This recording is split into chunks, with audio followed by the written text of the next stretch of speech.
ఒక యోగి ఆత్మకథ 27వ అధ్యాయం. రాంచీలో యోగ విద్యాలయ స్థాపన. సంస్థాపరమైన పని అంటే నీకు కిట్టదే? గురుదేవుల ప్రశ్న నన్ను కొద్దిగా చకితుణ్ణి చేసింది. సంస్థలనేవి కందిరీగల పుట్టలు అని ఆ రోజుల్లో నాకు దృఢమైన విశ్వాసం ఉండేదన్న సంగతి నిజమే. అది కేవలం మెప్పుకు నోచుకొని శ్రమండి అన్నాను సమాధానంగా. నాయకుడు ఏ పని చేసినా చెయ్యకపోయినా కూడా విమర్శకు గురి అవుతూ ఉంటాడు. దివ్యమైన జున్ను నీకొక్కడికే దక్కాలనుకుంటున్నావా? మా గురుదేవుల ఎదురు సవాలుకు వాడి చూపు ఒకటి తోడైంది. ఉదార హృదయులైన గురువుల పరంపర ఒకటి తమ జ్ఞానాన్ని ఇతరులకు అందించాలని సంకల్పించి ఉండకపోతే నువ్వు కానీ మరొకరు కానీ యోగం ద్వారా దైవానుసంధానం సాధించగలరా? ఇంకా ఇలా అన్నారు, దేవుడు తేనె అయితే సంస్థలు తేనెపట్లు రెండూ అవసరమే. ఆత్మ లేనిదే ఏ రూపమైనా వ్యర్థమే. అయినా నువ్వు ఆధ్యాత్మికామృతంలో నిండి ఉండే చురుకైన తేనెపట్లు ఎందుకు ఏర్పాటు చేయకూడదు? ఆయన సలహా నన్ను గాఢంగా కదిలించింది. నేను పైకేమీ జవాబు చెప్పలేదు, కానీ ఒక దృఢమైన నిశ్చయం నా మనస్సులో ఏర్పడింది. మా గురుదేవుల పాద సన్నిధిలో నేను తెలుసుకున్న ముక్తిప్రదమైన సత్యాలని నేను నా శక్తి మేరకు తోటి వాళ్లకు తెలియజెప్తాను. భగవంతుణ్ణి ఇలా ప్రార్థించాను, ఈశ్వర, నా భక్తి అనే గర్భగుడిలో నీ ప్రేమను ఎప్పటికీ ప్రకాశించనియ్యి. అన్ని హృదయాల్లోనూ నీ ప్రేమను నేను రగులుకొల్పగలిగేలా చెయ్యి. ఇదివరలో ఒకసారి నేను సన్యాసం తీసుకోకముందు శ్రీ యుక్తేశ్వర్ గారు నేనెన్నడూ ఆశించని విధంగా వ్యాఖ్యానించారు. నీ ముసలితనంలో భార్య సాంగత్యం లేని లోటు ఎంత ఉంటుందో నీకు అన్నారాయన. తన భార్యాబిడ్డల్ని పోషించటానికి ఉపయోగపడే పనిలో ఉన్నవాడు దేవుడి దృష్టిలో మెచ్చుకోదగ్గ పాత్ర నిర్వహిస్తున్నట్టేనని ఒప్పుకుంటావా? ఆ మాటలకు నేను భయకంపితుడినై, గురుదేవా, ఈ జన్మలో నాకున్న కోరికల్లా ఆ విశ్వప్రియుడి కోసమేనని మీకు తెలుసు అంటూ ఆక్షేపణ తెలిపాను. గురుదేవులు వినోదంగా నవ్వారు. దాన్ని బట్టి ఆయన ఆ మాటలు కేవలం నన్ను పరీక్షించటానికే అన్నారని గ్రహించాను. ఇదిగో, మామూలు సంసార విధుల్ని విడిచిపెట్టేవాడు అంతకన్నా బాగా పెద్ద సంసారానికి సంబంధించిన ఏదో ఒక రకం బాధ్యత చేపడితేనే తప్ప తను చేసింది న్యాయమని నిరూపించుకోలేడు. ఈ మాట గుర్తుంచుకో అని చెప్పారు మెల్లగా. పిల్లలకు సరైన విద్య నేర్పాలన్న ఆదర్శం నాకెప్పుడూ ప్రియమైన విషయమే.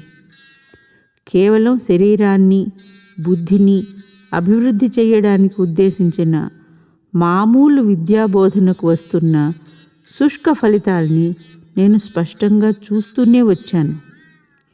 నైతిక, ఆధ్యాత్మిక విలువల్ని గ్రహించకపోయినట్లయితే ఎవ్వరూ సంతోషాన్ని పొందలేరు.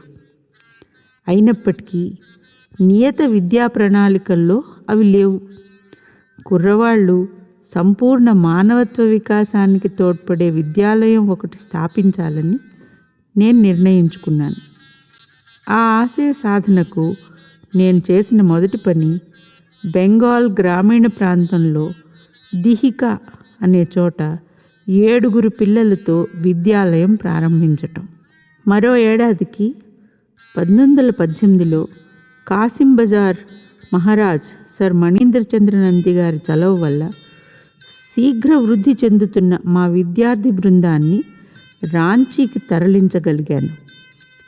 కలకత్తాకు సుమారు 200 మైళ్ళ దూరంలో బీహారీలు ఉన్న ఈ పట్టణం భారతదేశంలోని అత్యంత ఆరోగ్యప్రదమైన వాతావరణం గల ప్రదేశాల్లో ఒకటి. రాంచీలో ఉన్న కాసిం బజార్ రాజభవనం కొత్త విద్యాలయానికి ప్రధాన భవనం అయింది. ఈ విద్యాలయానికి నేను యోగదా సత్సంగ బ్రహ్మచర్య విద్యాలయం అని పేరు పెట్టాను. ప్రాథమిక ఉన్నత పాఠశాల తరగతులు రెంటికి నేను ఒక కార్యక్రమం ఏర్పరిచాను. అందులో వ్యవసాయ, పారిశ్రామిక, వాణిజ్య విషయాలు, ఇతర విద్యా విషయాలు కూడా చేర్చటం జరిగింది. ఋషుల విద్యా బోధనాశయాల్ని అనుసరించి తరగతి బోధన చాలా వరకు ఆరుబయటే జరిగే ఏర్పాటు చేశాను. రాంచీ విద్యార్థులకు ధ్యానయోగ పద్ధతి, ఆరోగ్యానికి, శారీరక వికాసానికి తోడ్పడే అద్వితీయ యోగదా విధానము నేర్పటం జరుగుతోంది. ఈ యోగదా అభ్యాసాల నియమాల్ని నేను 1916లో కనిపెట్టాను. మనిషి శరీరం విద్యుద్ఘటన లాంటిదని గ్రహించి నేను మానవ సంకల్పం అనే ప్రత్యక్ష సాధనం ద్వారా దాన్ని మళ్ళీ శక్తితో నింపవచ్చునని తార్కికంగా వివేచించాను. సంకల్పించటం అన్నది లేకుండా ఏ రకమైన చర్య సాధ్యం కాదు కనుక మానవుడు భారమైన ఉపకరణంలో కానీ యాంత్రికమైన వ్యాయామాభ్యాసాలతో కానీ కాకుండా తన బలాన్ని తిరిగి పెంపొందించుకోవడానికి మూలచాలకమైన సంకల్ప శక్తిని వినియోగించుకోవచ్చు. తేలికైన యోగదా పద్ధతుల ద్వారా అపరిమితంగా సరఫరా అయ్యే విశ్వశక్తితో తమలో ఉన్న ప్రాణశక్తిని సంకల్పపూర్వకంగా తక్షణమే నింపుకోవచ్చు. రాంచీలో విద్యార్థులు యోగదా శిక్షణకు చక్కగా సుముఖత చూపారు. ప్రాణశక్తిని శరీరంలో ఒక భాగం నుంచి మరో భాగానికి మార్చడానికి, కష్టసాధ్యమైన ఆసనాల్లో సుస్థిరంగా కూర్చోవడానికి కావలసిన అసాధారణ సామర్థ్యం పెంపొందించుకున్నారు. శక్తి సంపన్నులైన అనేక మంది వయోజనులు కూడా తమకు సాటిరానంతగా శారీరక బలానికి, సహనశక్తికి సంబంధించిన అసాధారణ కృత్యాలు ప్రదర్శించారు. మా చిన్న తమ్ముడు విష్ణుచరణ్ ఘోష్ రాంచీ విద్యాలయంలో చేరాడు. ఉత్తరోత్తర అతను ప్రసిద్ధ వ్యాయామ శాస్త్రజ్ఞుడయ్యాడు. అతను అతని శిష్యుల్లో ఒకడు కలిసి 1938-39లో పాశ్చాత్య దేశాల్లో పర్యటిస్తూ బలాన్ని, కండరాల నియంత్రణను నిరూపించే ప్రదర్శనలు ఇచ్చారు. న్యూయార్క్లోని కొలంబియా విశ్వవిద్యాలయం, అమెరికా, యూరప్లలోని ఇతర విశ్వవిద్యాలయాల ఆచార్యులు శరీరం మీద మనస్సుకు గల ప్రాబల్యాన్ని నిరూపించే వీరి ప్రదర్శనలు చూసి చకితులయ్యారు. రాంచీలో మొదటి సంవత్సరం ముగిసే నాటికి విద్యాలయంలో చేరడానికి వచ్చిన వాళ్ళ దరఖాస్తుల సంఖ్య 2000కు పెరిగింది. కానీ అప్పటికి కేవలం ఆశ్రమ విద్యాలయంగా మాత్రమే ఉన్న ఆ పాఠశాల 100 మందికే వసతి కల్పించగలిగింది. పగటిపూట వచ్చే విద్యార్థులకు కూడా త్వరలోనే బోధనకు ఏర్పాట్లు చేయడం జరిగింది. విద్యాలయంలో నేను చిన్న పిల్లలకు తల్లిగాను తండ్రిగాను కూడా వ్యవహరించవలసి వచ్చేది. దాంతోపాటు వ్యవస్థాపరమైన ఇబ్బందులకు కూడా చాలా వాటికి తట్టుకోవలసి వచ్చేది. క్రీస్తు మాటలు నాకు తరచుగా గుర్తొస్తూ ఉండేవి.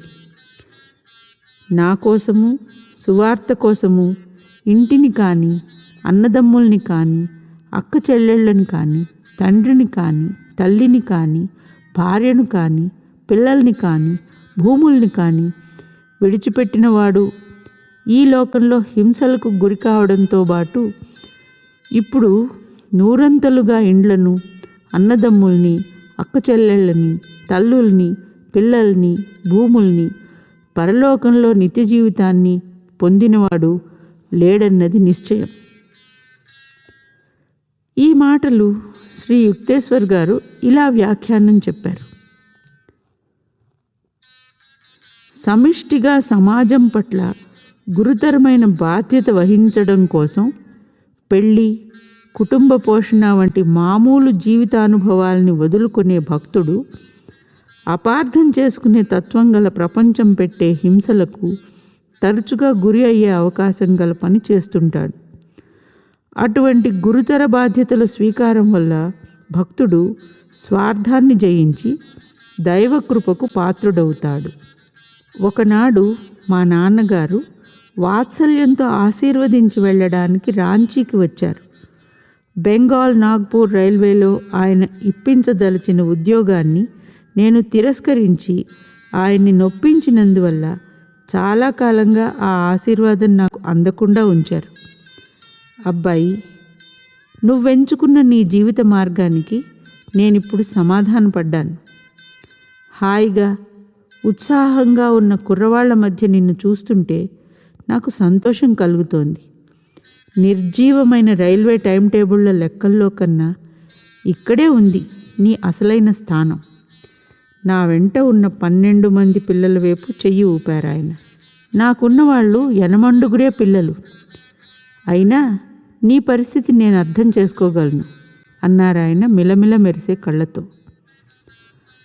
మాకున్న 70 బీగాల మంచి సారవంతమైన భూమిలో విద్యార్థులు, ఉపాధ్యాయులు, నేను రోజు కొంతసేపు చొప్పున తోట పని, ఆరుబయట ఇతర పనులు చేస్తూ ఆనందించేవాళ్ళం.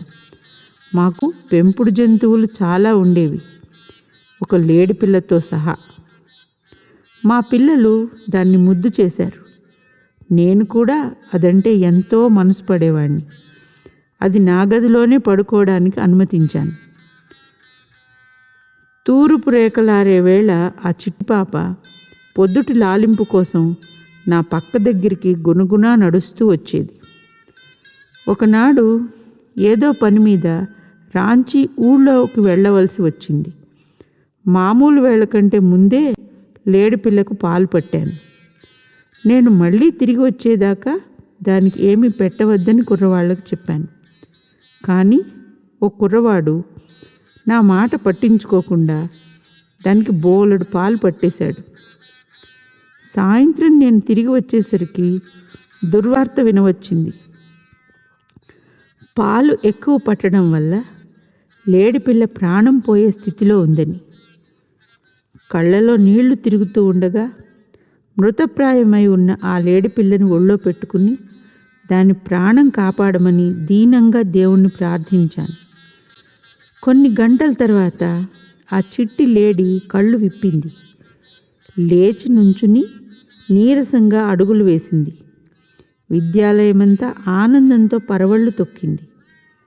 కానీ ఆనాటి రాత్రి గంభీరమైన గుణపాఠం ఒకటి తెలియవచ్చింది, నేనెన్నడూ మర్చిపోలేనిది.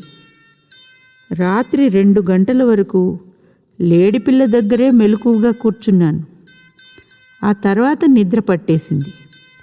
లేడిపిల్ల కలలో కనిపించి నాతో మాట్లాడింది. నన్ను పట్టి ఉంచేస్తున్నారు, నన్ను పోనివ్వండి, నన్ను పోనివ్వండి.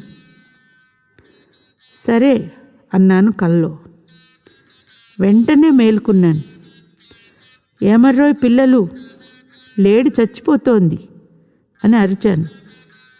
పిల్లలు నా దగ్గరికి ఉరుక్కొచ్చారు.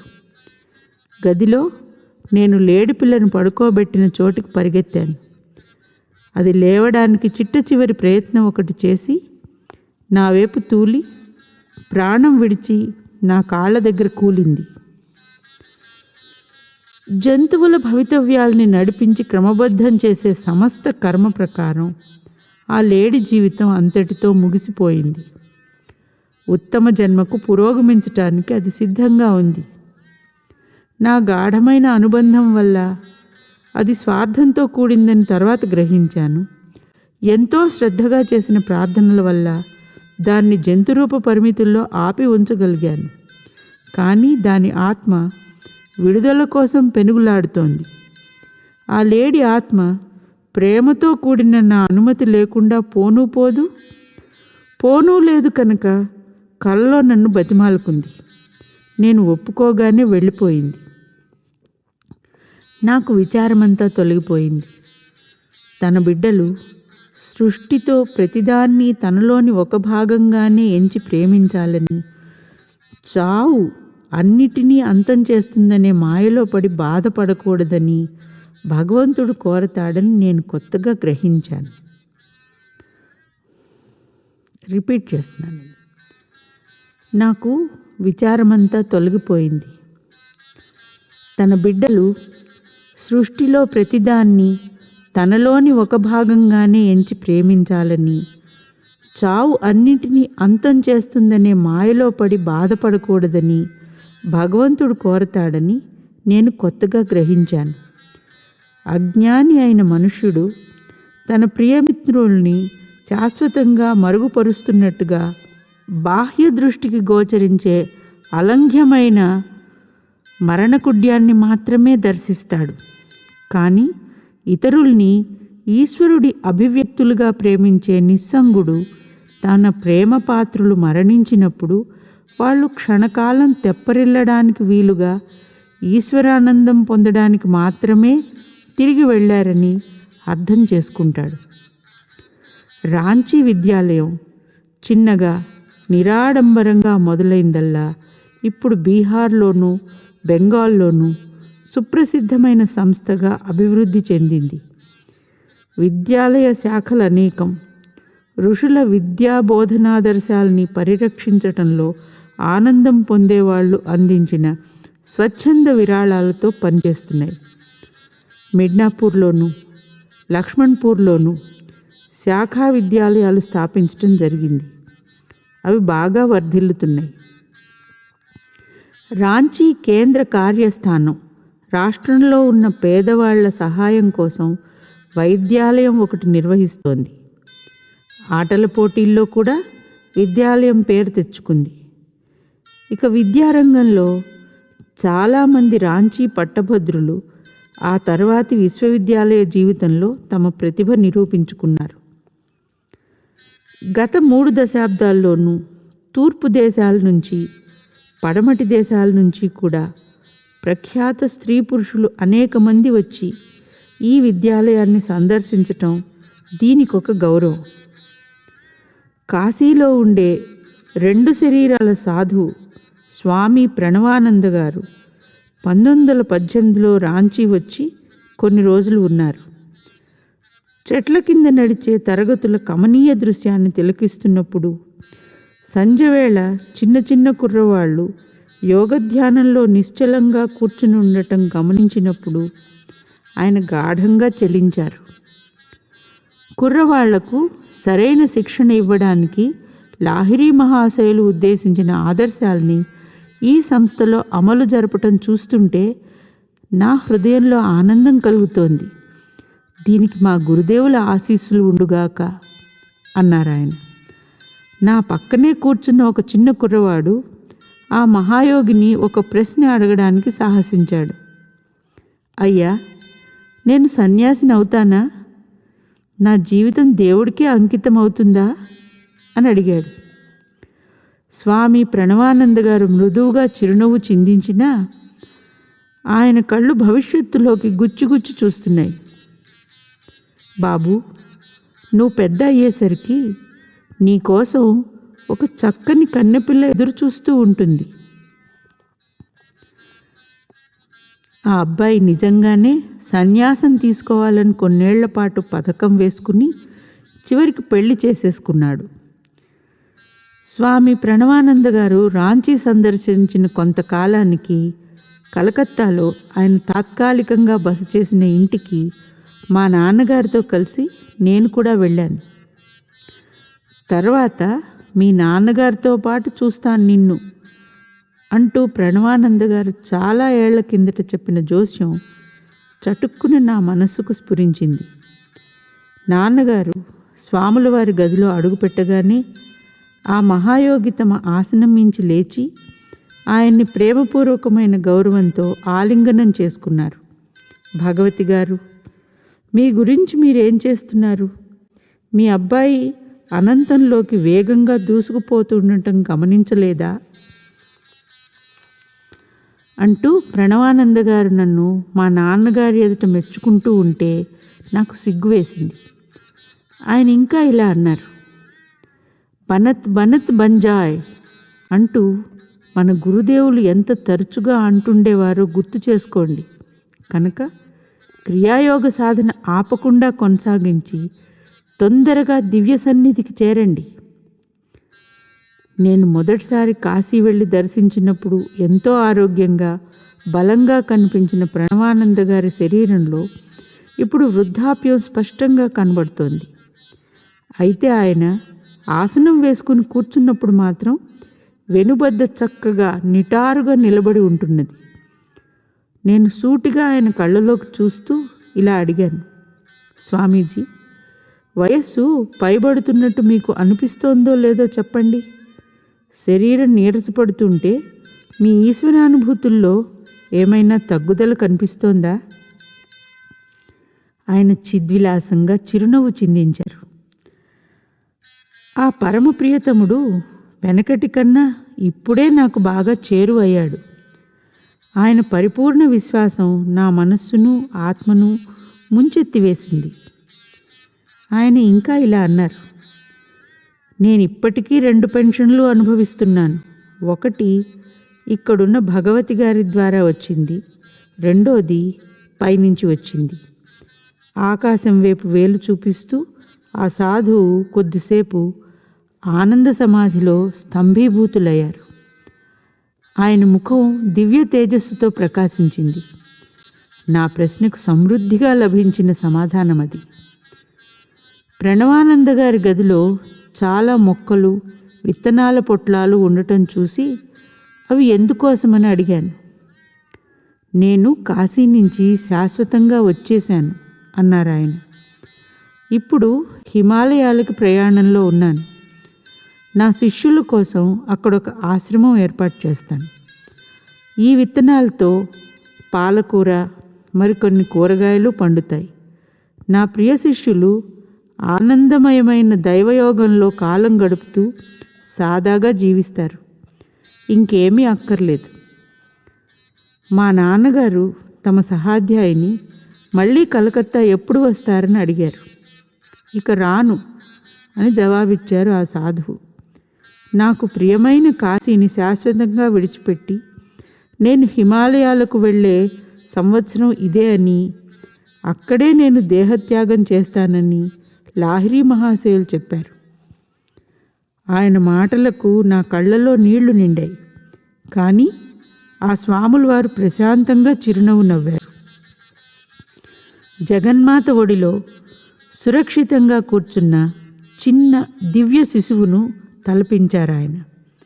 మహాయోగి సంపూర్ణ స్వాధీనంలో ఉన్న సర్వోత్తమ ఆధ్యాత్మిక శక్తుల మీద వయోభారం దుష్ప్రభావం ఏమీ ప్రసరించలేదు. సంకల్పానుసారంగా ఆయన కాయకల్పం చేసుకోగల స్థితిలో ఉన్నారు. కానీ ఒక్కొక్కప్పుడు ముసలితనం రాకుండా అరికట్టడానికి పూనుకోకపోవడం కద్దు. కర్మఫల భోగంలో మిగిలిపోయిన స్వల్పాంశాల్ని మరో కొత్త జన్మలో అనుభవించే అవసరం లేకుండా చేసుకోవడానికి కాలం కలిసి వచ్చే సాధనంగా ఇప్పటి దేహాన్ని ఉపయోగించుకుని భౌతిక స్థాయిలో కర్మను క్షయం కానిచ్చేవారు. ఆ తర్వాత కొన్ని నెలలకి సనందుడనే మా పాత స్నేహితుడిని కలుసుకున్నాను. ప్రణవానంద గారి సన్నిహిత శిష్యుల్లో ఒకడతను. మా పూజ్య గురుదేవులు వెళ్ళిపోయారు అంటూ ఏడుస్తూ చెప్పాడు.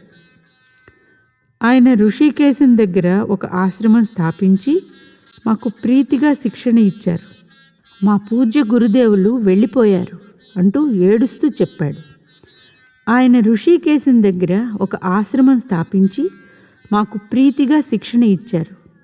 మేము చక్కగా కుదుటబడి ఆయన సన్నిధిలో త్వరగా ఆధ్యాత్మిక ప్రగతి సాధిస్తున్న తరుణంలో ఒకనాడు ఋషికేశం నుంచి పెద్ద జనసమూహాన్ని పిలిచి సంతర్పణ చెయ్యాలని తీర్మానించారు.